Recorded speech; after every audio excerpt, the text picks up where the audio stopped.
মেয়েদের মধ্যে ওই মেয়ে আল্লাহ পাকের উলি। ছোট্ট একটা উদাহরণ দিই, যে তার স্বামী যদি তার সাথে রাগ করে, কোনো কথা বলে, কোনো উপদেশ দেয়, কোনো শাসন যদি করে, সেই স্ত্রী যদি চুপ থাকে, একদম যদি চুপ থাকে, কোনো কথা যদি না বলে, এটাই হলো তার অলিপ্তের চিহ্ন। আমার বিবি তো তাহাজ্জুদ পড়ে, অনেক বড় বড় তাসবিহ জিকির করে, নামাজ কামাই দেয় না, এগুলো কোনটাই অলিপ্তের চিহ্ন না।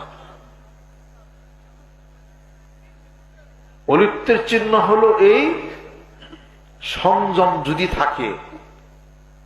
স্বামী যদি স্ত্রীকে একটা কথা বলে, যদি কোনো কথার উত্তর না দেয়, চুপ করে থাকে, মাথা নত করে থাকে, মাইনা নেয়, এটাই হলো স্ত্রীর অলিপ্তের জন্য।